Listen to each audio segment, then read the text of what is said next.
Welcome to the Extraordinary Marriage. I have a special guest for you today. She is a young woman that I talked to on her podcast, Sunshine Cafe, just really a couple of months ago. And we had such a great conversation that we couldn't wait to get back together and talk again. So, Lisa Roers, how are you today? I am fantastic and blessed. Thank you so much for having me on your show. I'm super excited to have another conversation with you today, Connie. Well, I love the energy that we had on our last podcast, and I've shared bits and pieces of that because I loved it so much. So I'm going to get right down to it today. I want to ask you, we talked about marriage even whenever I was on your podcast. So we talked about marriage, and you talked about maybe waiting a little while before you got married. Well, yes, in a way. I think it kind of depends on your own life journey. And I just believe so firmly that for those who can see me, I'm holding up a pen. If this pen doesn't belong to me, I can't give it to anybody else. But if I own this pen, then Connie, I could give it to you as a gift. So, depending where you are in your own journey, if you don't yet own yourself, then you're not ready to give yourself to a spouse. So, Wow. if you are close, if you are really, you know yourself well and you've had time to develop that self awareness, then yeah, you're ready to get married and you could actually get married pretty fast. But if you dive into a marriage before you even really know who you are, you're kind of setting yourself up for some trouble. Wow, Lisa, that is so deep. And I've never heard anyone say it that way before. I know when I got married, I was so young and, infatuated. My husband was cute, and that's where we started with it. And I certainly wasn't a deep person. So I do believe that we go into our 20s and that kind of thing, we start to learn more and more, and there's so much we don't know. And I like to say, you don't know what you don't know until you don't know it. And if you pick out the wrong person, I bet that is a situation you end up in. You know, you didn't realize about this other person because sometimes we don't even know ourselves, right? It's so true. And I always think it's like a good rule of thumb to give it a year, 1 year, because that gives you every holiday, every season, every, experience, going through maybe anniversaries of people who have passed before us or anniversaries of celebrations that you've had in your own family, how your potential spouse deals with Christmas and, Thanksgiving and all the different things that play into a life that you are marrying into. Oh So if boy, you give it yeah. a full year, then you really you've seen them through multiple seasons. You've seen if they're consistent or if they're just putting on a show to kind of, play into that infatuation. And you really kind of get to see consistently who is this person. I love that because when we fall in love, we are not paying attention to anything else.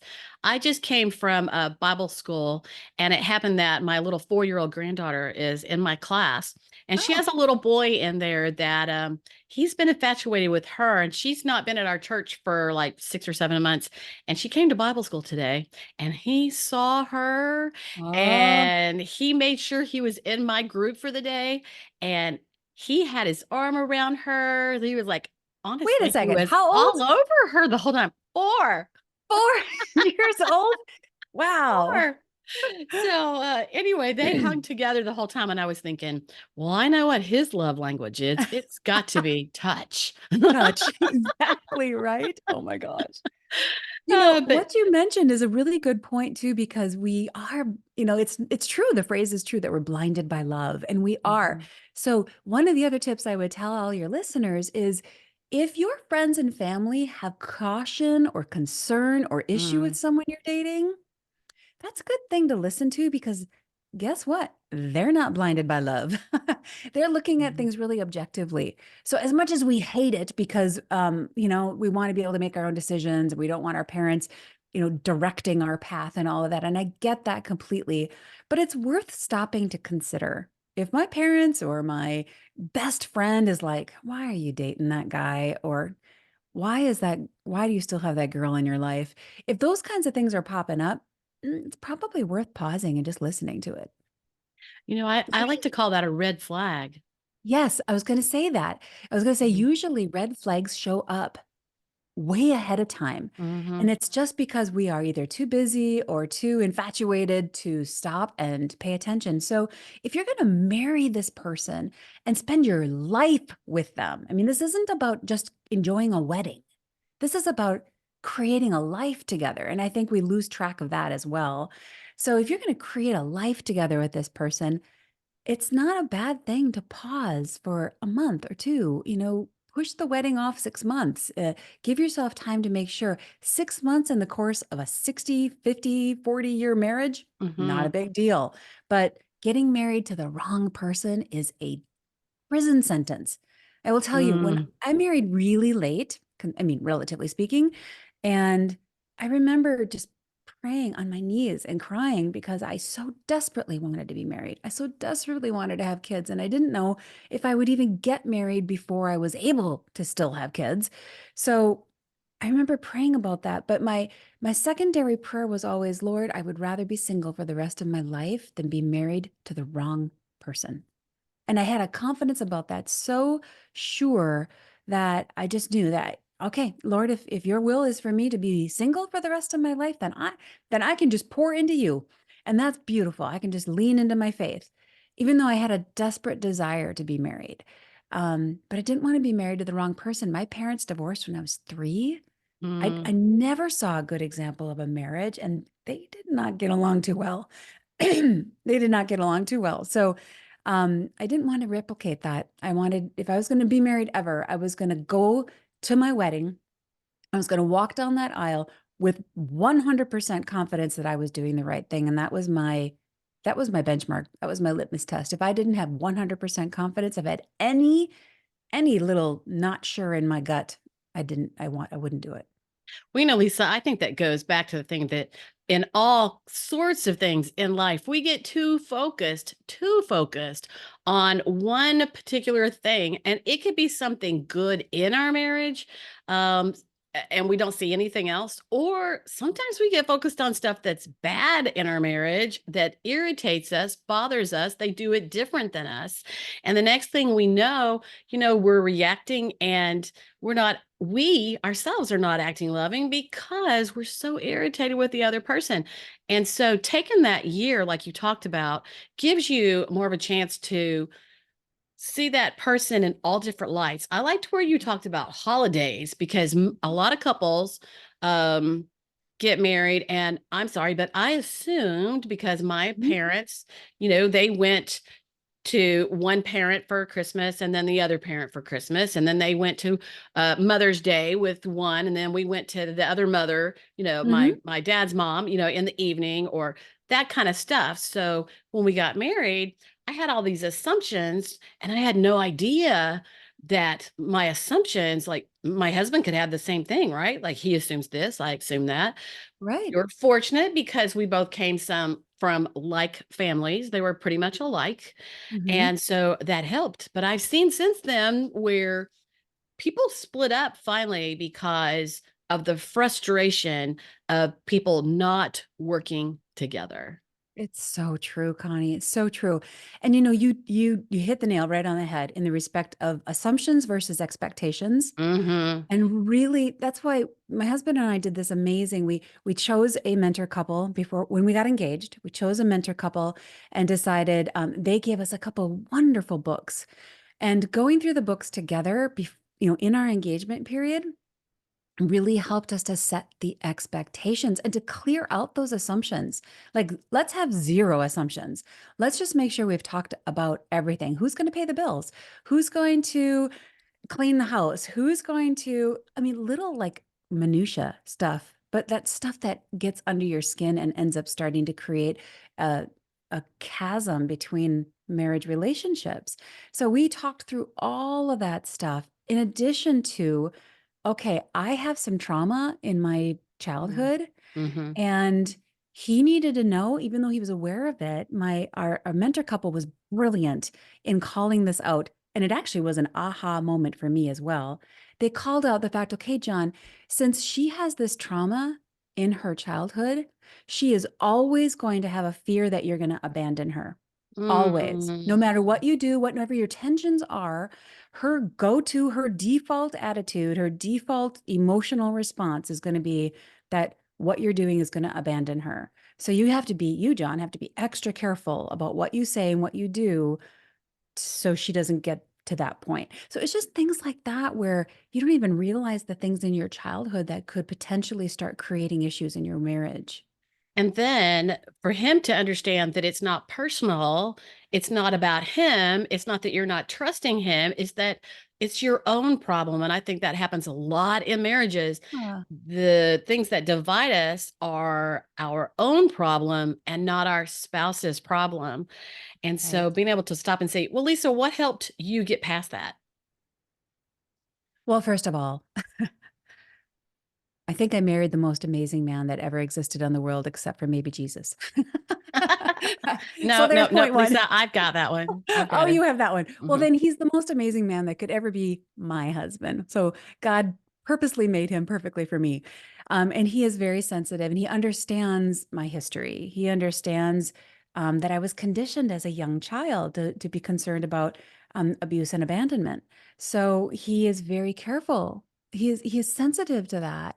And I'm so grateful for that. And so, and we have just a wonderful consistent communication in the respect that we're very open. And so if I ever start, if I ever get to the top of that downward spiral where I start swirling down into a Mhm. bad place, I can pause and stop and say, hey, John, I'm starting to feel like this. I really need you to do X, Y, or Z. And he's like, okay, great. Thank you for telling me. Thank you for letting me know. And we just have this communication. When I'm coaching young people, I always tell them to look at your communication in your marriage as basic and simple as the communication in your McDonald's drive-through. You don't expect them to know you're going to want ketchup. You don't expect them Got to know it. you don't want I was onions. thinking You that. don't, you tell them exactly what you want. And I think if we got better about that in our marriages and told our husbands or our wives exactly what it is we want and need, or asked them, here's what I really need. In what respects can we, get there?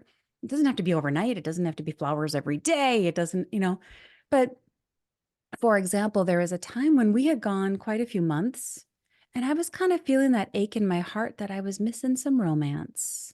As a lady, as a girl, I was just like, I kind of want the romance. And so I said to John, I would love it if we did some romantic things, just one or two in the next couple of weeks. And he responded and he wrote a little note on the side of my bed. So it wasn't money related. It wasn't flowers or gifts or a big extravagant trip. It was just a little note on my side of my bed that I found as I went to sleep that night. I was like, oh, and he just said, I love you. I hope you sleep well tonight. And yes, he was sleeping right next to me. But the fact that he took the time to write that and put that next to my bed it just felt like a little hug. I love that. I want to go back to the assumptions because that's Mhm. what gets us in the most trouble is that Yeah. we assume our spouse is thinking and feels and needs the same things we do, and they don't. Also, Lisa mentioned expectations. Some Yes. people have high expectations for themselves, and some people have a high expectations for the other person. Some have high expectations for both.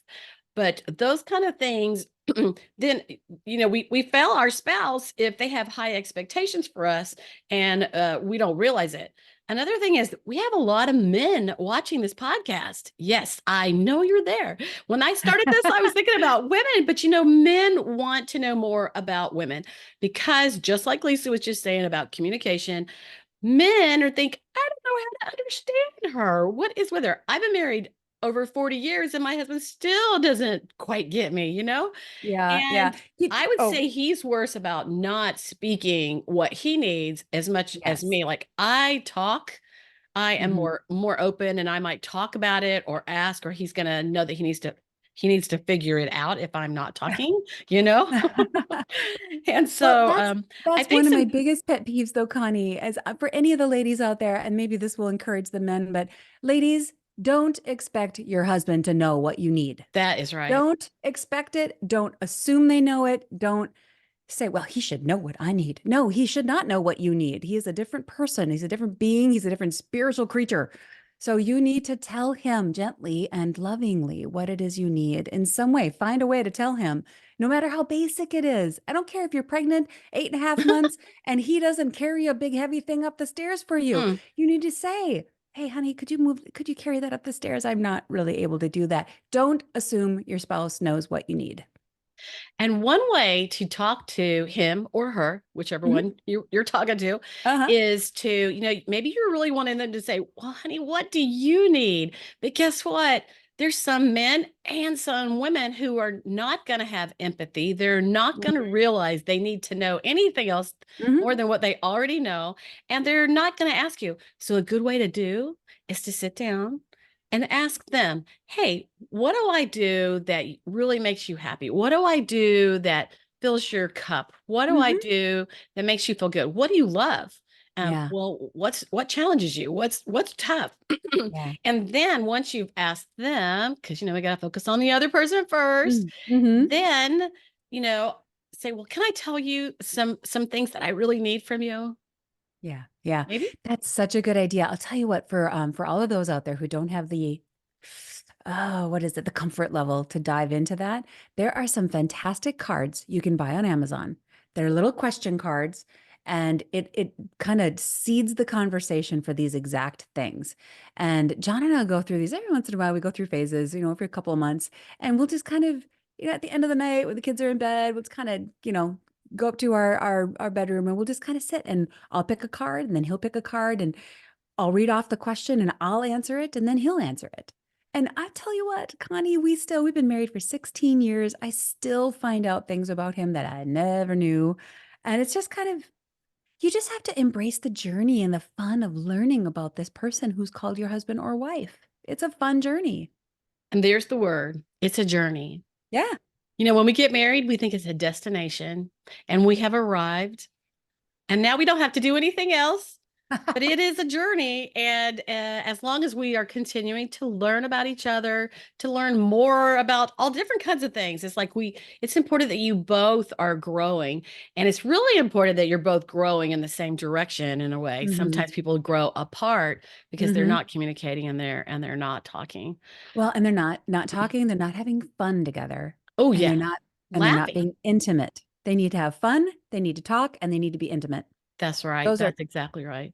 three main things. They need to respect each other, and never, ever, ever stop dating your spouse. That's right. You don't No, date until marriage and then stop dating. You're always dating for the rest of your life. well, and if you're going to continue to enjoy and have fun and laugh together and be intimate, then you have to like each other. Right. And so you have to enjoy spending time together. So, Yeah. whatever those little irritations are, because when you talk about communication styles and different personalities, there will be some things that irritate you. There will be some Mhm. things that you can share, and maybe that person can, kind of round out those edges and not do them quite so bad because they really do want to please you. But there will be Mhm. some that are really hard ingrained into Yeah. who they are. It's their DNA is who they are, and they'll Yeah. have trouble with that. And so you have to learn to be understanding of those things Yeah. and not let them irritate you and let them slide. Surely we can let the one we love the most, we can let some things slide, right? Yeah. I had just the other day, I had to giggle. There was just the other day something that happened at the house, and I saw it, and it was something my husband does. And I was like, I just giggled because it was something that needed maintenance that didn't get maintenance. I'll just say it that way. And I laughed because I'm like, yep, that's exactly what he did in his townhouse when I met him. That same behavior hasn't changed, He's just so sweetly consistent. I love it. And it doesn't bother me. I knew what I was getting into, you know? So, and the other thing is, I think when we get really irritated with anybody, whether it's our kids or our spouse, we have to stop for a second and just ask, okay, am I in a place where I am more impatient? Did I sleep poorly last night? Oh, that's true. As a woman, are you expecting your cycle? Am I in a place where I just have low patience right now? Because maybe that's contributing to the fact that this is bugging me. And if you've kind of gone through that litmus test and it's still bothering you, you can always gently ask, hey, I know this is something that you tend to do. could you try to do this differently? Could we try, and see if we can give that a go? You could always broach that topic. But like you said, Connie, there are some things that are just going to not quite be perfect, and that's okay. Guess That's what? right. I'm not perfect either. That's I'm right. sure None of there's us are things I'm perfect. doing.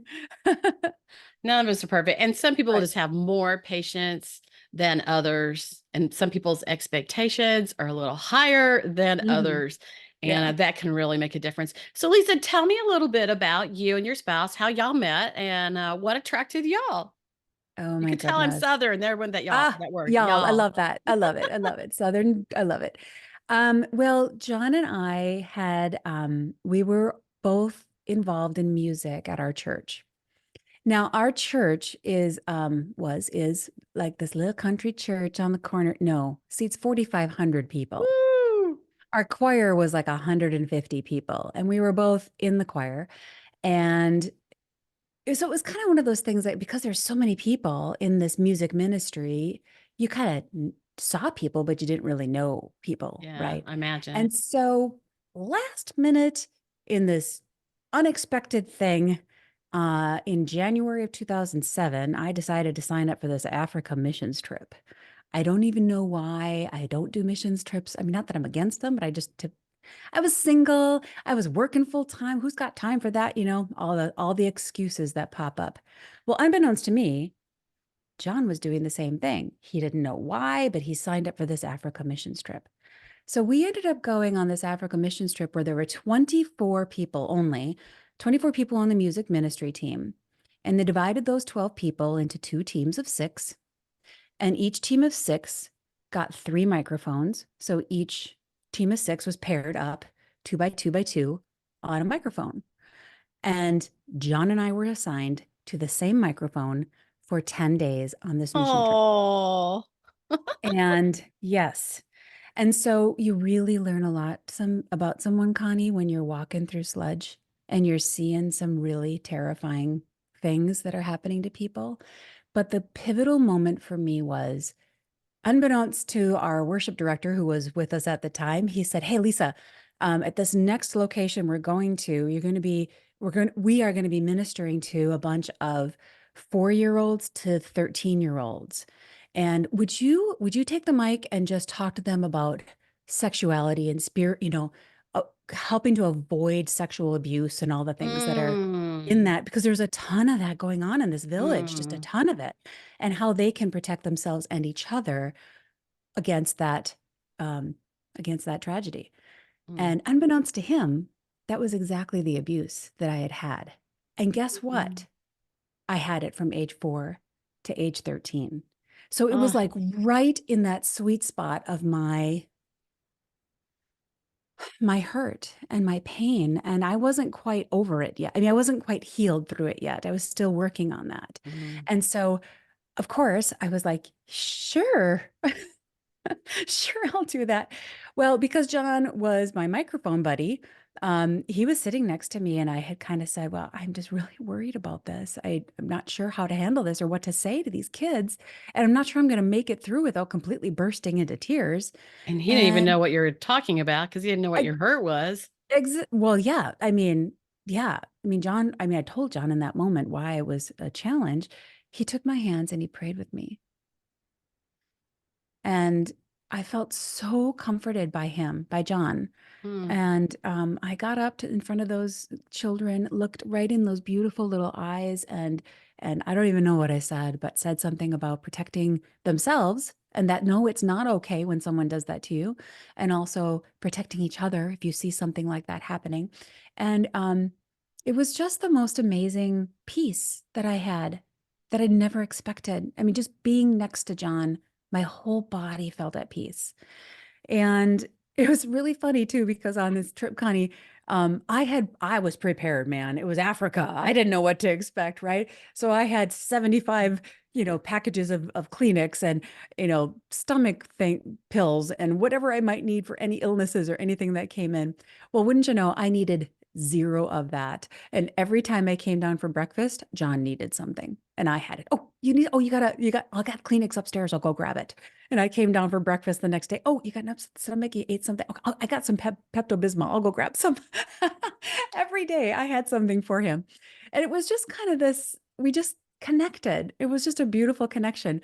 We somehow maneuvered our way to sit next to each other on the plane on the way home, kind of just swapping tickets with people until we got next to each other.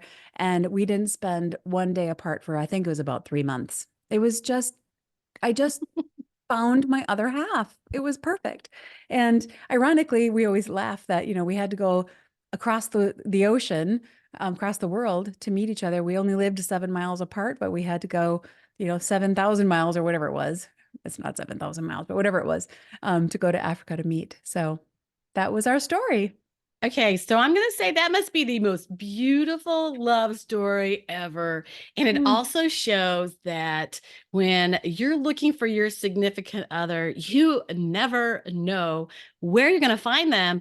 But a mhm. big thing these days, I also see from that, Lisa, is that people being with people, because so often people are not together. They are, well, like we are on Zoom Yeah, call today. We're exactly. from Yep, two yep. different places. What state are you from? Minnesota. You're in Minnesota. I was thinking that was right. And I'm in Georgia. And people coming together in person and Yeah. not just online or in Yeah. other places. That's such a beautiful, beautiful story. Thank Beautiful you. story. All right. So share with us too before we finish up today. Then, what were some ups and downs, even though y'all were soulmates? Ups and downs. I was actually just talking to John last night about this because we hear people say, oh, marriage is just so much work and marriage is this and marriage. We've never fought. We've never had a fight. We've had things we disagree on. And I remember the strongest moment that I ever had. We were, I don't even know what the topic of conversation was, but we were in the car and we had driven into the garage. And I looked at him and I said, John, I'm on the downward spiral. We have to stop. We have to fix this. And so something that had happened got me wrapped around the axle, into a bad space.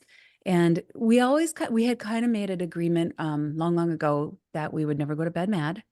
So Mm-hmm. we talk about it and figure it out. I always, always, always assume the best in him. I Mm-hmm. know he's I never like doing that. anything intentionally, so I know that if there's any misunderstanding, it's because it's a misunderstanding, not because it's ever in something intentional. He is a very high integrity man. He he loves me, and I know he loves me sacrificially like Jesus loved the church. And so that makes it really easy for me to love him with a submission that God asked me to love him with a submission kind of a love or submissive kind of a love. And I don't submit to him because I can't do it. I submit to him because God called me to. And because frankly, it humbles my soul before the Lord to to help me rely on him. So it builds him up, it gives him respect and gives him honor as well. And in reverse, by reciprocating, he gives me honor and he really takes care of my heart and the things that I need. So it's hard. It's hard in a marriage to be the only one giving. I get that because if your spouse, if your husband is never pouring into you, you're not going to want to get intimate with him. And if you're That's not right. intimate with him, he's not going to want to pour into you. So it ends up being this horrible downward spiral. But if he is willing to sit and listen to you talk for however many thousands of words you need to get out, Yeah. then you are more interested in hearing about, and building him up. And it's like, it is definitely like the scale balances that go back and forth. So it is a team effort. But John and I have never really had a big fight or a big disagreement. We talk all the time and we love spending time together. But really, one of the books that we did in our preparation was called His Needs, Her Needs. And I tell you, Mm. we go back to that all the time. So folks who are listening, His Needs, Her Needs, I think it's, oh, I forget what the author's name is, but there's only one. So His Needs, Her Needs, How to Affair Proof Your Marriage. Mm. And it talks about there's top 10 needs for everybody. And I just like the simplicity of this. I know this I is like probably that. boiled down more simply, but let's just go with it. So there's top 10 needs, but my top 5 needs are in his top 10, but they're not his top 5. And his top 5 needs are in my top 10, but they're not my top 5. So where I really need communication and connection, he Mhm. needs communication and connection, but that's not in his top 5. So things like that really helped us at the very beginning to establish what the language is that we're talking about. What is it that are you getting enough fun? Are you getting enough intimacy? Are you getting enough? And actually, I'll tell you one other thing quick. I know we're running out of time, but um, anything that's important, Connie, what do? We put it on the calendar. Anything that's important. I got an important meeting with you today. It's on my calendar, right? That works. Yeah.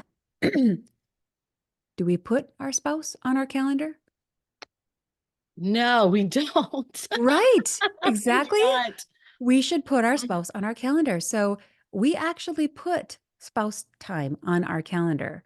And it is our time to be intimate or to play or to do whatever we need to do or whatever we want to do, but it's on the calendar. And, a couple times a week, we know we're going to have time to just have fun, get intimate, do laugh together, whatever it might be, but it's on the calendar. And I know for some people, it's like, oh, that's so not spontaneous. Well, guess what? You still can be spontaneous, but at least you got twice a week where you're going to connect with your spouse. Well, it's focusing on Yeah. your spouse, and a lot of people have children, and then the more children you have, the less focused your spouse gets. Right? Exactly. There would be, yeah. Right. And then when those kids leave the house, guess what? You don't even know who this person is anymore because they've been growing and learning and changing throughout the 5, 6, 10, 12 years that you've had your kids. And now you don't even know who they are because you never spent time with them.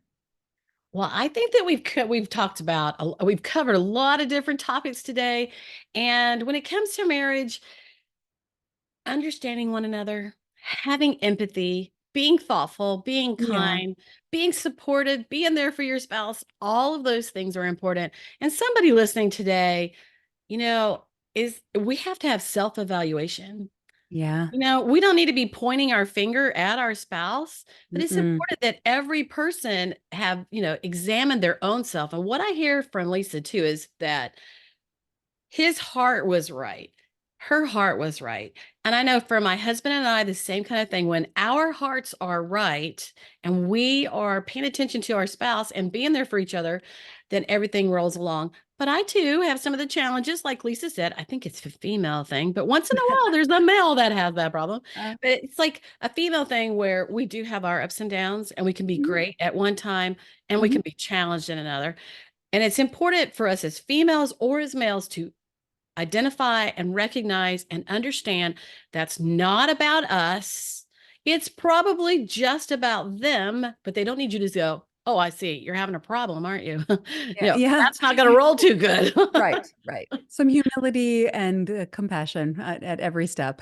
Yes.